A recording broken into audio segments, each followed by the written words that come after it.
Trevor. Thank you so much for joining me on the podcast this Thanks for morning. having me. Yeah.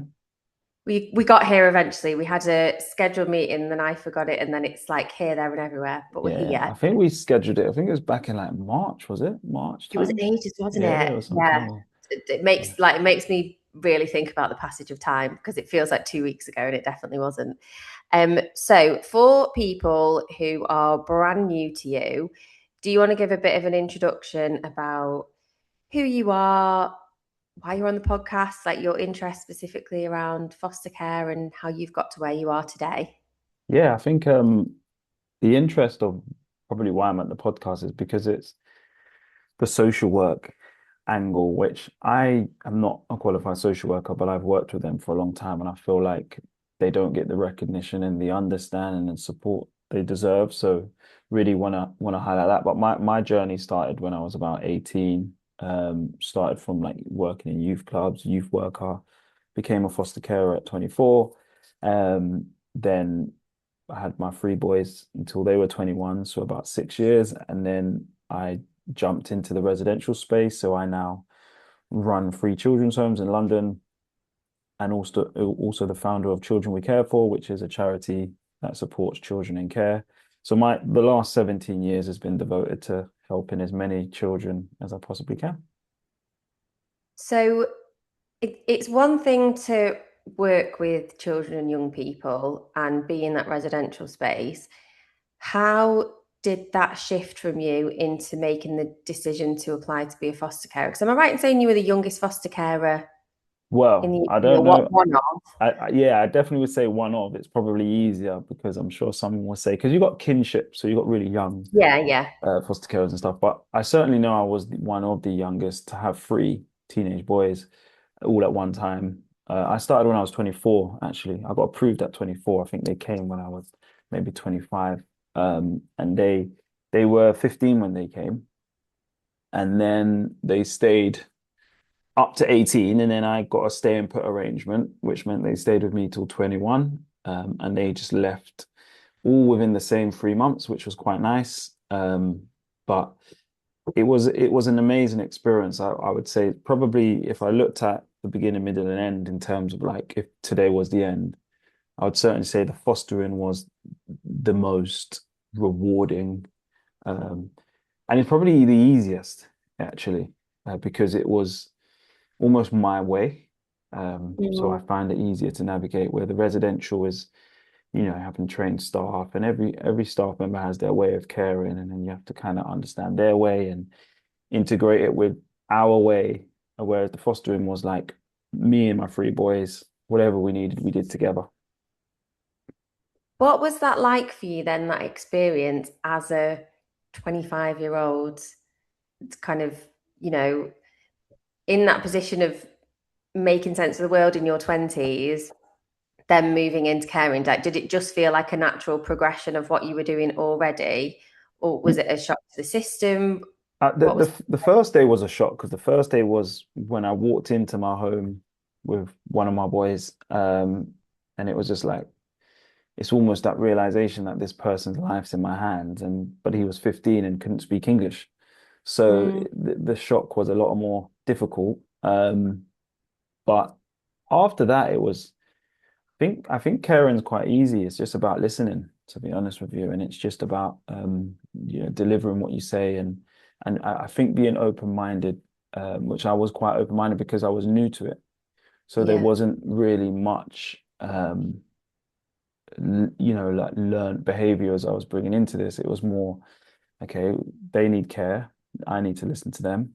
And because my first boy couldn't speak English, it was like we is listening through hand gestures, communicating through food, through religion. So I guess my ability to listen became stronger.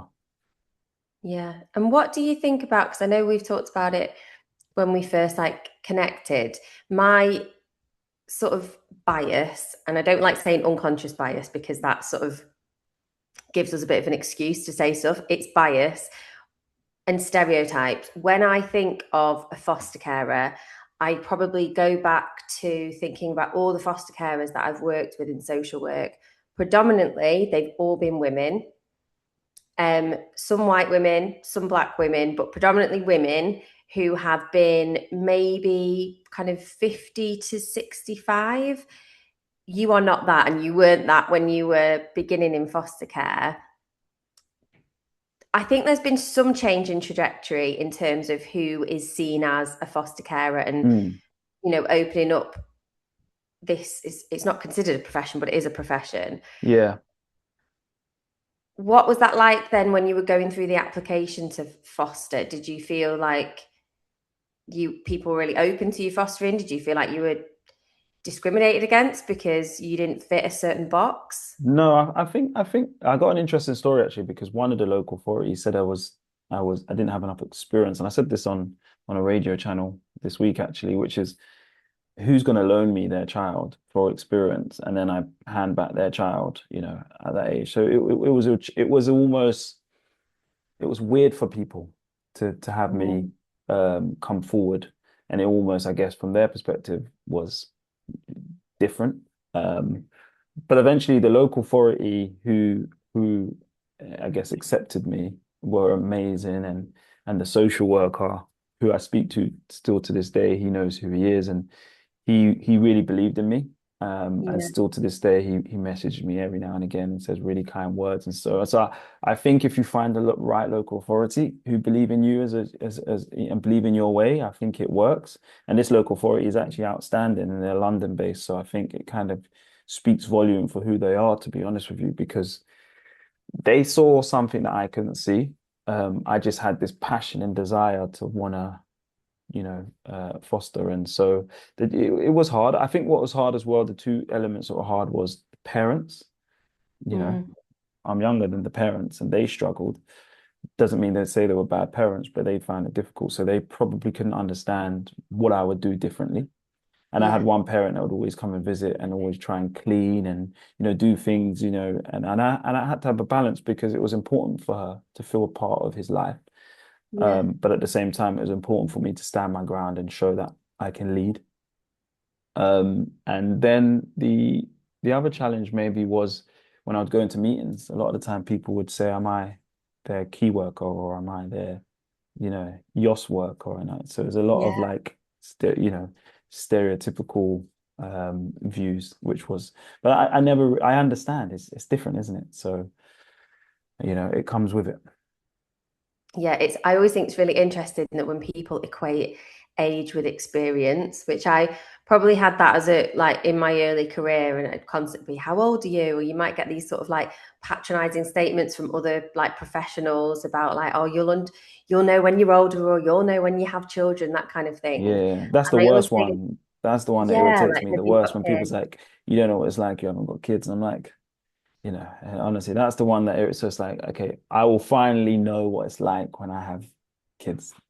And then there'll be something else. We don't know what it's like because your kids haven't left yet. There's always going to be Yeah, something. it is. And it comes from people's.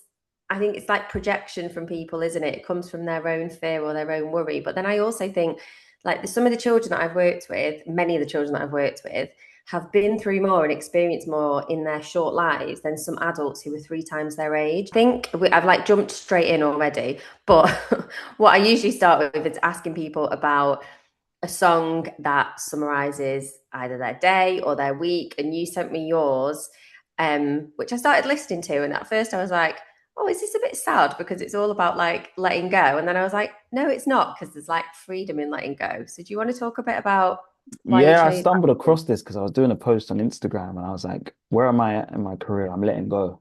And there's a real blessing in letting go because often we associate letting go with loss and we associate loss with negativity, but actually our life is based on loss, isn't it? We lose friends in primary school, we grow out of relationships, we lose colleagues because we move on. So it's almost like normalizing loss, but looking at it from a positive perspective, like, there's strength in letting go. And there's that Mm, old picture, isn't it, where it's like you can do more damage holding on than letting go. And so I think it was just strange how the song came about. And I just thought, because in my current career position at the moment, I've just employed a managing director for the children's homes, and this is something I built. from the ground up. And to have to let go was hard. But what was also hard is trusting in someone that they could actually deliver.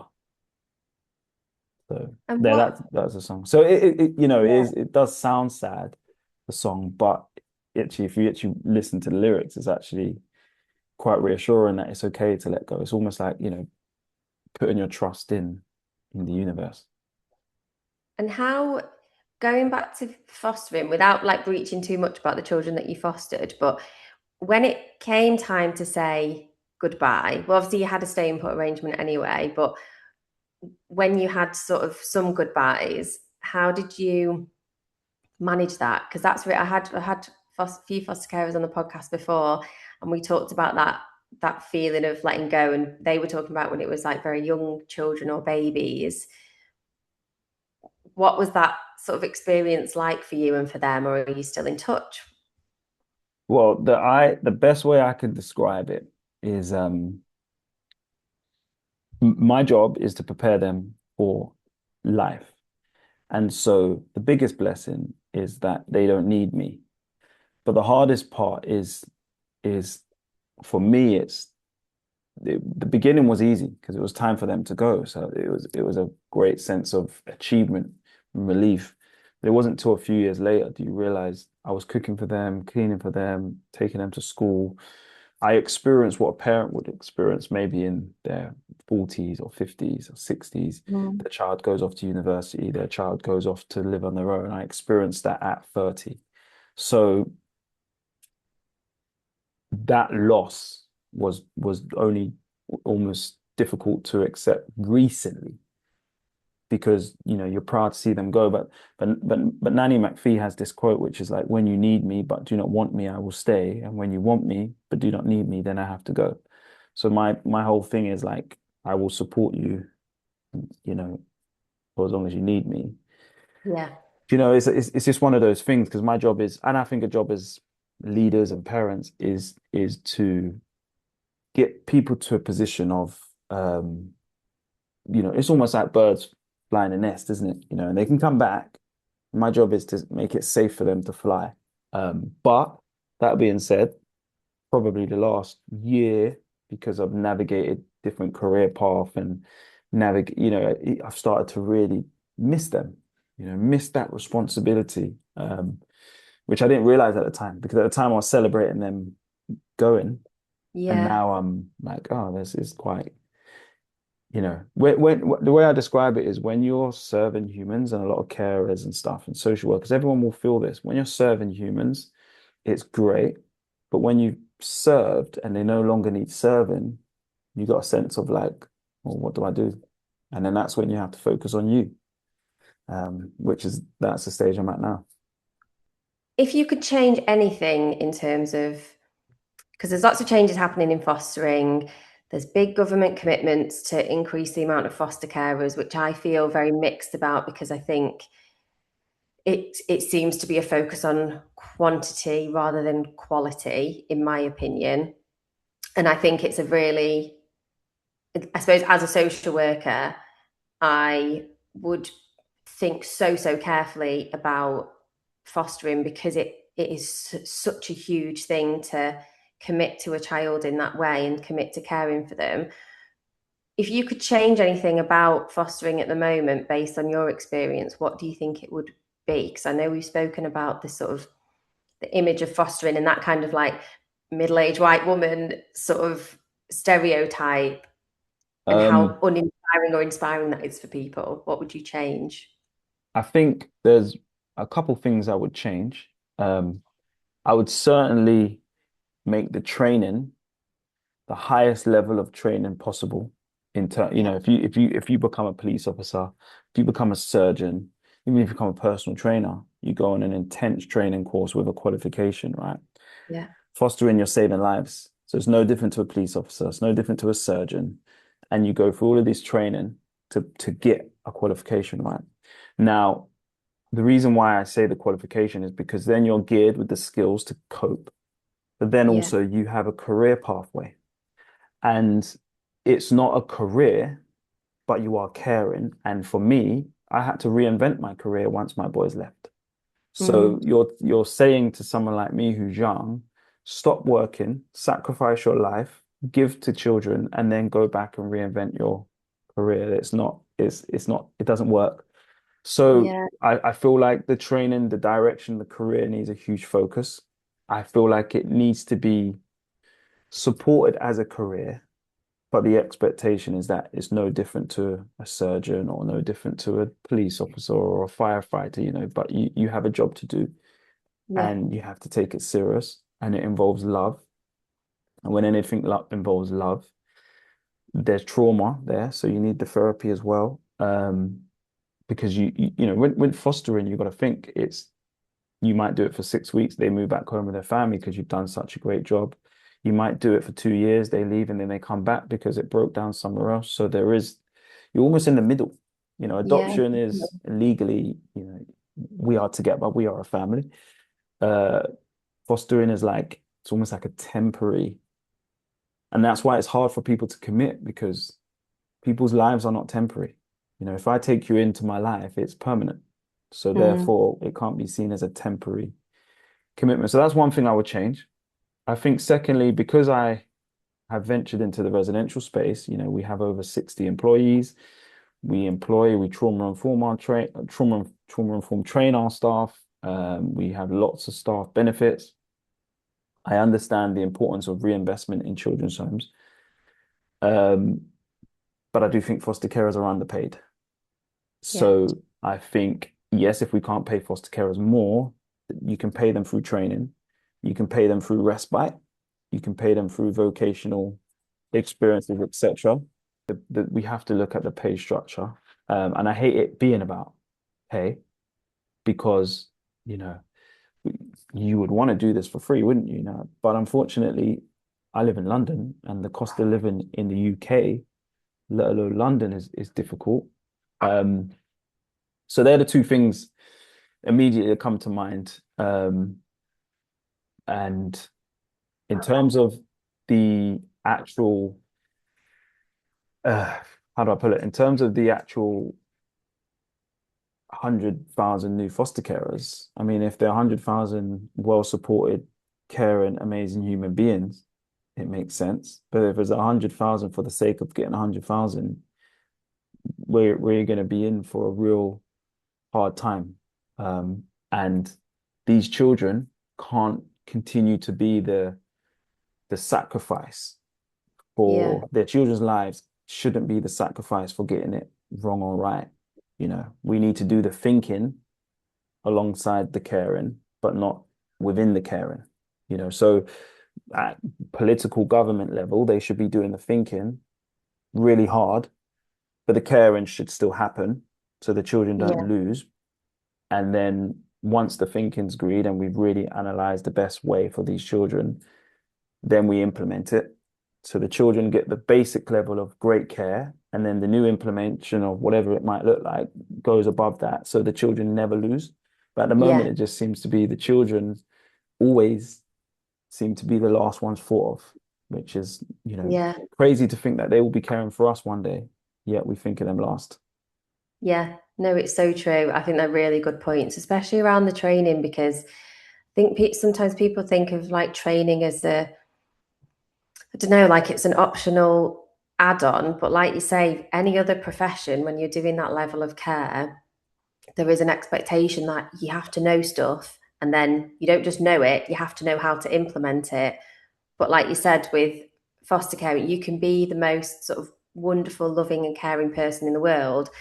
But if nobody's told you about anti racism, and as many kind of middle aged white people that I know, and no one's talking to you about critical reflection, and you're not up to date with like basic safeguarding things or kind of language that matters and language that cares. I mean, there's so many things, isn't Yeah, there? yeah. It means that it isn't, and I sort of resent the fostering adverts that are kind of like you just need a big heart and a spare room, and I think Mm, God, it's so reductive. And like if someone's going to take care of my child, they need to have way more than a big heart and a spare mm. room. Like it's yeah, just like you say, it's really upskilling people and Well, valuing the level of expertise that is sort of required, isn't it? Yeah, and I think you with the safeguarding element, um, realistically, when you raise your own child, no one mentions safeguarding, you know. Yeah. But when you foster, everyone mentions safeguarding. So what level of support and understanding is there towards safeguarding for our carers? I mean, the allegations, are continuing to spike because people are told all you need to have is a warm home, a caring heart, but no understanding of safeguarding, no understanding of risk management and risk protection. So it's like there's all this regulation, but the sales tactic is a loving heart and care in a warm home. It's like they don't work. It needs to be more of yes, a loving home and care and heart is a standard. Mm, That's any job. Any job, if you're customer service, you need to be caring and you need to be kind and welcoming and warm. That shouldn't even be a sales pitch. What it should mm, be is you need to be willing to sacrifice and commit and have the financial means, and we will provide that support and we will provide this training. And if you're willing to go on that journey, then this is going to be a great journey for you. So yeah, it is strange time, but as always, it shouldn't be at the cost of our children. And also 100,000 new foster carers. How many more social workers are you going to get? but yeah, that's what annoys me with it. It's like all of those foster carers, potential foster carers, need to have an assessment. It means that you are then, not all fostering agencies are created equally. For some, it is a business, and I think we have to acknowledge Yeah, within any sector. And I also don't like the kind of public services equals morality, private services equals immoral, because I think that's really reductive. But that's how things are placed. But then within every sector, there are fostering agencies who will say, well, just push, keep pushing that through, or that little mini red or amber flag in the assessment, we'll work through that and we'll still get those foster carers to panel. Whereas a good agency listen, when I've done Form F assessments, a good agency will listen to you when you say, I really just don't think this is going to go through, and they'll say, right, we'll stop the assessment then. But I don't think there is a public understanding of how things function, which is quite scary, I think. And like you say, you can't, these numbers sound great, but it's the infrastructure underneath, isn't it? And what yeah, that looks like. yeah, yeah. No, I totally agree. And I think we've got to find the balance. We've got to find the balance because I feel like it's not a job, but it needs to be taken serious as a job. But we want people to not do a job in order to care for vulnerable children. So it's like, okay, well, how are they going to survive? And we know that, uh, you know, poverty-driven areas don't thrive. So if you restrict an earnings for a foster carer or social worker, then you're not going to get the best of that person because they're going to be thinking, how can I make ends meet? So then it Mm, has to be some critical thinking around, is it pensions? Is it, you can't expect people to sacrifice their life without reward. It's the only sector that people think, okay, we'll give back. It's actually these people are special looking after children and being a social worker, being a carer is one of the hardest jobs that you could possibly do. So yeah, there needs to be a great deal of support there, to be honest. it's like sometimes I find a real discomfort people have about talking about money. So, and I think it sits in a place of, there's children, I've got friends who are care experience, and that discomfort of you're being paid to look after me, or you're being paid and you're taking my family through care proceedings, like that isn't comfortable for a child to know, because Mm, you almost think, well, if nobody was paying you, would you still care for me as much as you do? So that's, from the child's perspective, it's a lot, isn't it? But then equally, like you say, from the perspective of wanting people to having, not incentives, because that sounds like heavily capitalist, but like you say, you need the infrastructure around you to provide a really, really good level of care. Because if you are worried, like for parents, if parents are worrying about money and making ends meet and how they're going to pay for nursery, your stress levels increase, and it is mm, going to affect your parenting, as we see with like families in poverty. And like you said, it's the same, isn't it, for foster carers, but it feels like that messy middle because of the caring element. Hey, listen, a surgeon makes a hell of a lot of money from someone's downfall. The surgeon doesn't want the downfall, but we normalize a surgeon getting paid a great deal. A personal trainer makes a living out of someone's downfall. They don't feel like they look good enough. They feel like they put on weight. They feel like they need to lose weight. But we want everyone to be the healthy weight. We want every child to have a happy home. We want every person to not walk down the road and get in a car crash and need require surgery. But these people are skilled, they're trained, and they need to be paid. I just think, why do we question money when it comes to caring for our children, but we don't question money anywhere else? I understand the Yeah, logical thinking is like we shouldn't be paid to, we should want to do it, but then so should a surgeon, and so should a police officer, and so should a personal trainer. So I'm here to tell you that these people, including myself, deserve to be paid. So when people are battling between residential children's homes are charging too much and foster carers are, if you haven't walked the walk, you know, it, I struggle to understand your logic because the staff in my children's home are some of the greatest human beings I ever met. And so when we make profit, we reinvest into our staff team because they deserve it. Some of the foster carers I met are some of the greatest human beings I ever met. So when we invest into our foster carers, great outcomes occur. So I will challenge because I've seen social yeah, workers have 24 caseloads, not in one borough, in the whole of the UK, going to Manchester to London in the same day. And social workers telling the children just don't have the time. And the child really struggles with that. But the truth is, they don't have the time because they're expected to be robots and they're expected to be paid really low pay, considering, what they do. And as a social worker, the reason why I protect them, look, there's some bad social workers, there's bad social foster carers, there's bad surgeons, there's bad police officers, but there's more good than bad. And the reason why I protect social workers is because no one seems to want to, and everyone just thinks, oh, it's their job. Well, it's a very underpaid job considering what they do.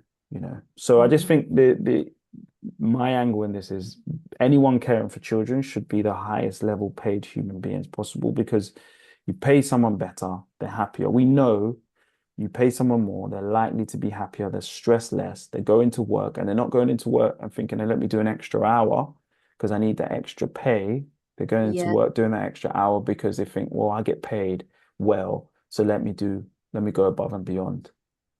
yeah. And that helps me as well because it that shows my internal narrative about the discomfort of money and care and all those things. But then when you reframe it to, you know, we aren't sort of blaming surgeons or whoever for that level of income, it makes sense when you think about it that way. Yeah, and I And don't look at the music artists or the athletes because it's completely different. They're yeah, serving society via happiness, via, whatever it may be, but we're serving humans by care. And so we yeah, have to compare ourselves with other carers. And if we look at other sectors, no one questions a doctor's salary. They only actually question the new doctors coming in who are really underpaid, and you mm, expect them to work their way through struggle to become, by the time they get there, they're burnt out. They're yeah, in debt. Now, yeah, that's the wrong way around. We need to invest into these people because they are the future. So I think it's a problem with society. I understand. I understand the complexity of talking about money and children is hard, but at the end of the day, if someone's got to have that conversation, and it's better it's coming from people that have walked the walk. yeah, no, definitely. And I think then it opens it up so like children and young people and people who've experienced care can be a part of that conversation. Whereas I feel when it's layered in discomfort of, oh, we can't talk about it because of XYZ, that's when it gets really Mm. tricky. It's all silent, and Yeah, the people making decisions about money are not as informed about yeah, that kind of thing, are they? It comes from yeah. a different sort of And place. and this isn't no criticism to surgeons or personal trainers because they're amazing humans. And the reason why I compare them is because we're saving lives Mm, at different times of the life. So we're caring for a child to avoid them. tripping and falling, trying to teach them, we're preparing them for life, but if they do trip and fall and they get injured, they're going to go to the best surgeons who deserve to be paid what they get paid because they're saving lives. And that's my point. It's like we should all be celebrated and praised rather than scrutinized. And I think there's this huge scrutiny at the moment. And if you want younger people to care, you have to make it rewarding, no matter regardless of what. Otherwise, they're going to go. There's that common saying, isn't it? When you work in a youth club, they say it's probably easier to work in Tesco. Mm. But people don't want to work in Tesco. People want to give back. People go into customer services job a lot of the time because they want to give back. They want to serve. And I think as humans, that's what we're really good at, serving Yeah, one another. And where it gets really hard is when there's pressure. It's hard to serve someone if I can't take care of myself. It's hard to serve someone if I'm under stress, strain, pressure, if I got nowhere to turn. Whereas actually, as humans, we're really great at serving and caring, but yeah, we need to be cared for. Look, I don't want to be a Debbie Downer, but I am an honest human, and I think I'm mm, very comfortable having the uncomfortable conversations. And at the end of the day, children deserve the best. When we tune in and watch a lot of these actors and celebrities and stuff, you're watching the best. They get paid the best and they deliver the best. So these children deserve the best carers, the best care. And the only way you get the best carers is through training and opportunity for development. That's it. mm, And you're going to have less people move from job to job if they know that actually there's a pathway here. And for me, if I could have fostered for the rest of my life, I probably would have. But unfortunately, I'm ambitious. I want a nice career. I want to say I've achieved things. And so that's why I took the path. But if there was a reward after seeing my children turn 21 and move on to independence, and because there is an internal reward, but there isn't a certificate yeah, that I can say, this is what I've achieved. Can you give me a job? yeah, So I think that was what was difficult. I wanted a career selfishly. I think everyone else wants a career. But it means that I'm no longer a foster carer, and I have children's homes, which has worked great because I employ people, I train people, and sometimes I get it wrong, sometimes I get it right. But I would like to think that in the grand scheme of having 50 plus employees, having a training program for employees, continuing to look at the benefits for employees, I'd like to think I'm doing a good deed in society. Um, so yeah, I'm here to give the honest flowers to our carers and our social workers because everyone seems to be forgetting how important we are. yeah. And I think it's like I think you said it when we first chatted, that thing of it for to some people, they would see your like 6 year history of foster caring where you can't work because you're caring for three children and school runs and being there, everything else, would see that as like not being employed. So Hmm. it looks like a career gap to many people. Whereas if you had been employed in a residential children's home, for example, for that period of time, it would have been a period of employment. Hmm. And it doesn't sort of add up, does it, when you think No, about the level of what you had to do? no, and ultimately, a lot of our children in foster homes end up in residential homes anyway because they need more support. But if we could offer them that support, it means there's less placement breakdowns. If we Mm, could offer ourselves the support, it means less burnout. And I actually worked it out because I think when I was opening my first children's home, or when I was having a discussion with someone, it was, if you think about it, it's 365 days a year, it's 24 hours a day, right? You don't work that much. You have annual leave and you stop work typically at 5 o'clock, or you do 8 hours. So I'm doing 24 hours. So it worked out to be the 5, 6 years of fostering worked out to be about 25 years of a career, yeah, you know, but we don't look at it like that, because we're expected to work out of hours. We're expected to stay up late. And to put it quite bluntly, these are not my children. I'm volunteering my care. I need the support. I need the appreciation.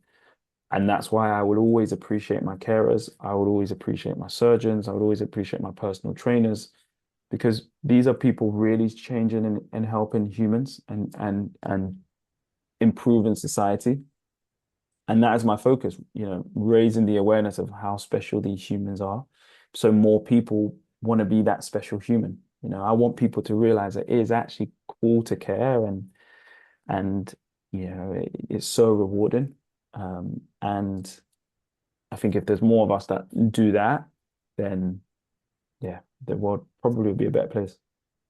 Definitely. Let me ask you then, in the spirit of uncomfortable conversations, because there is a big sort of conversation happening about residential children's homes at the moment, in terms of the fact that there's been an increase in residential children's homes. I also work with residential family centres, and the same can be said for residential family centres. The numbers have doubled in the last 10 years. There's an increase in children's homes and RFCs being opened in the north, which people think is connected with the property prices. There's a lot of conversation around profiteering from children in care. My view, like I said before, I think it's way too simplistic to say private equals bad, public equals good, because it just, that's not the case. Like it's way more nuanced than that. What's your view as somebody who obviously has worked in residential children's homes, now has residential children's homes? You talked about like the levels that you kind of or the quality to which you train your staff and how you look after them and how important that is. Yeah, big question, but like, what are your Yeah, thoughts I when you think I think know it? let's address the elephant in the room. Profiteering is not acceptable in any element. We shouldn't be profiteering off that anyone's downfall. So that's first of all, but profit is okay because profit allows you to reinvest.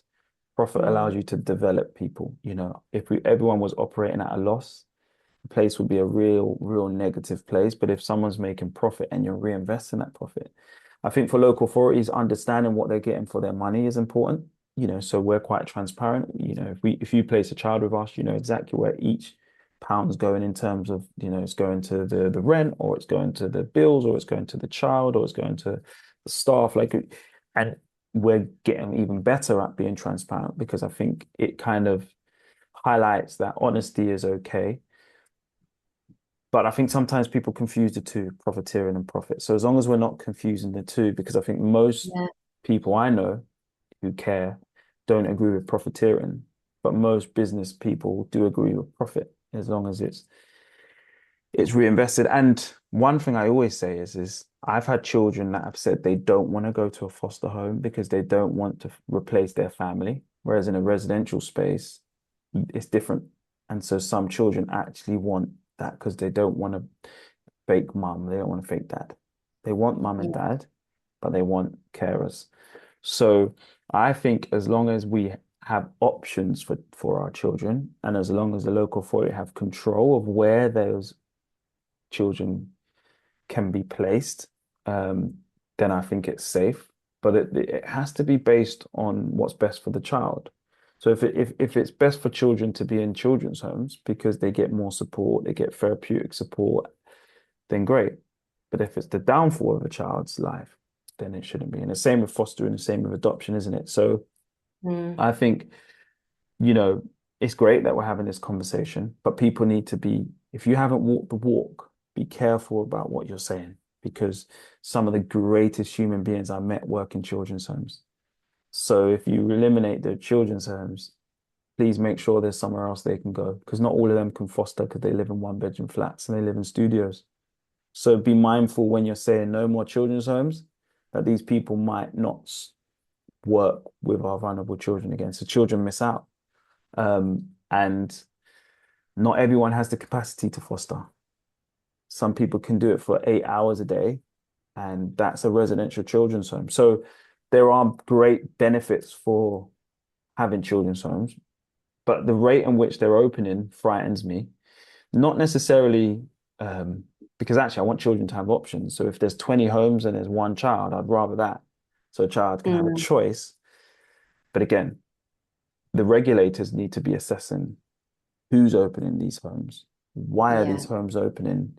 Um, if these homes are opening because they can profiteer, then we've got problems.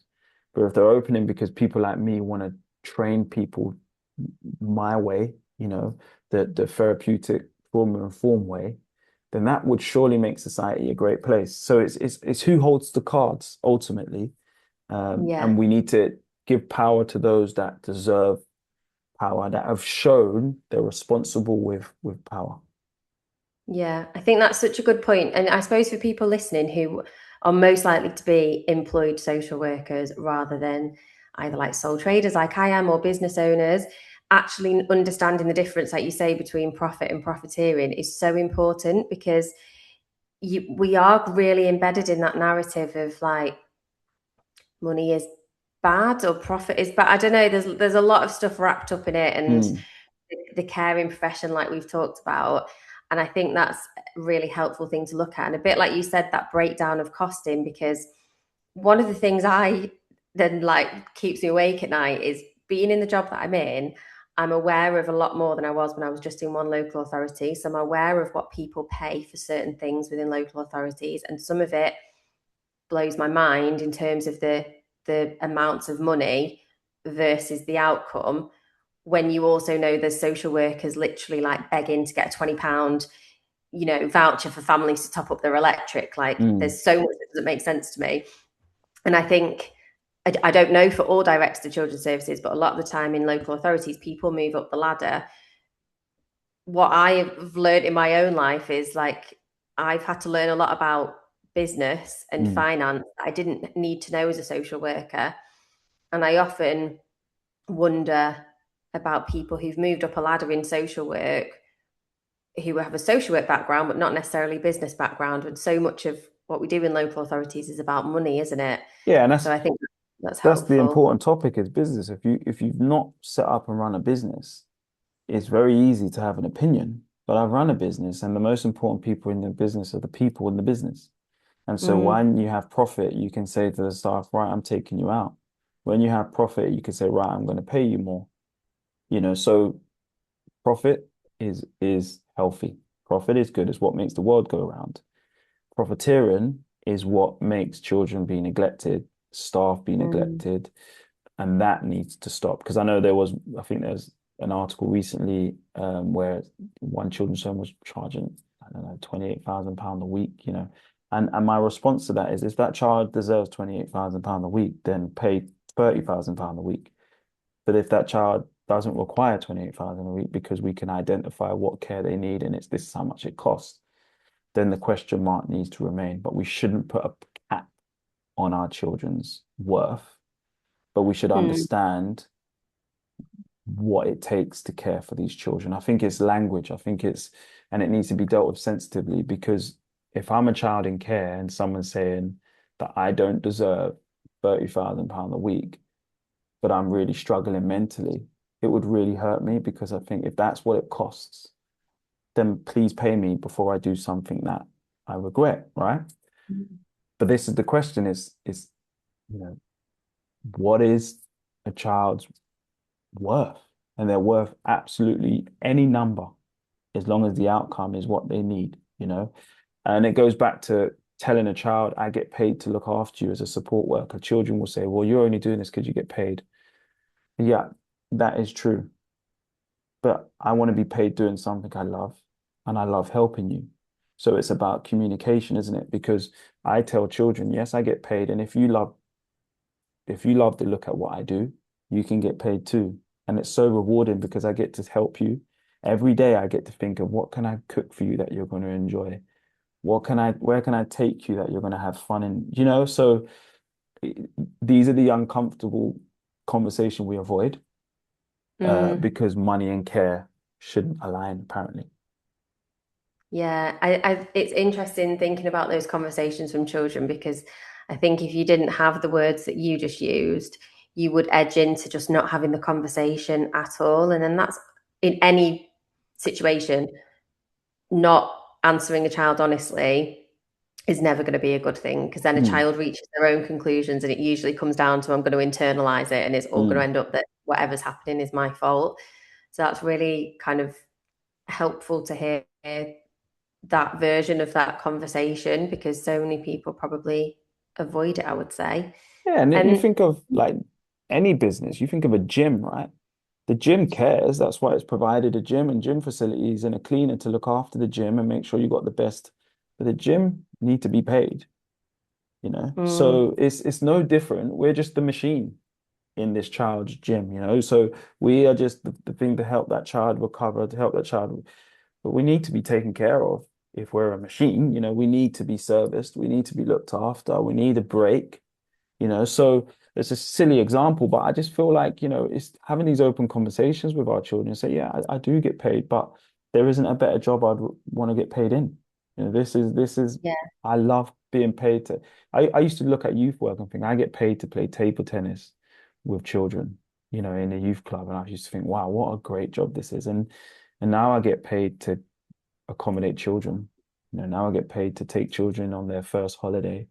And I think, well, what a great job, you know. So sometimes I would say to children, yeah, I get paid and but doesn't mean I don't care. You know, because every other Mm. business get paid, doesn't mean they don't care, you know. So, Yeah, no, that's really helpful. And then the question that I ask everybody at the end of the podcast is one thing you wish you'd known when you started out. So I guess one thing you wish you'd known maybe when you started out as a foster carer. oh, that is a good More question. than one thing. Should have sent Y- you that in advance, shouldn't I? Yeah, I think well, one thing that comes to mind is probably navigating loss Mm, and because when you're serving, because that's the way I put it, I'm serving these children. I'm their servant. You know, I'm walking around with a plate food. I'm walking around with you know, that's how I look at my job, you know. Um, I'm a servant to the people, and I think just the importance of the therapy element when you're a servant, because often you serve someone till they no longer need serving, and then you feel like, oh, what next?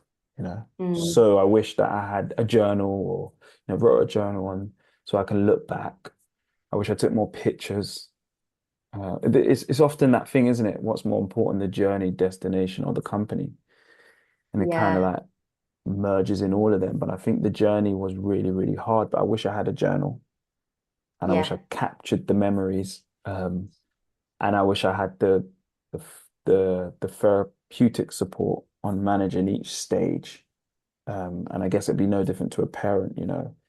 Each stage is hard, and it's just like having that network around you that can say, you know, this part's going to be hard. This is what's like, you know, that advisor or that yeah, support. Because I'm really feeling it now. I'm feeling like, you know, what next? Because all my boys are, you know, the company's in a safe place. It's doing really well, and um, but I love serving. So yeah, that I don't know if that answers the question, but that's oh yeah, definitely. yeah. I think that's really helpful because yeah, you it's that thing of you it's really hard to forget what things feel like in the moment when the moment's passed, but you Mm. almost really want to remember, don't you? And yeah, And I've had I never journals. took pictures because you know that common Yeah, oh, you can't take ch pictures of children, you know, like yeah, so you got to get consent. So I'd always it's like an old school mentality of like, you know, so I don't have many pictures, you know. yeah, You only have pictures of Christmas or like our first holiday, but just day to day chilling, doing nothing like, you know,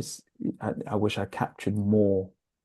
yeah, That's why I'm reliant on them to come back and remind me of all the special times we had. But because they're boys, boys are quite independent sometimes, yeah, and they I wouldn't say they're less emotional, but you know their focus isn't on coming back and saying, "Hey, Trevor, thanks. You know, I remember this time." Not yet, but I'm hoping the day will come and they, you know, it's yeah, nice you've got an open door yeah, to yeah, that. yeah, for sure. They can come back. Oh, that's lovely. Well, thank you so much for joining me today. For people who want to find out more about what you do, I know you've been doing a lot of like interviews trying to promote kind of fostering. You're doing a lot of work with children who are cared for. Where can people find you if they want to go and follow? Yeah, I'm on all the sites, LinkedIn, Instagram. I think if you just typed in Trevor Elliott, MBE, I think you'll probably find me somewhere or another. And my email's actually on Instagram as well, so you can contact me on email as well, and I'll try and continue to help as many people as I can.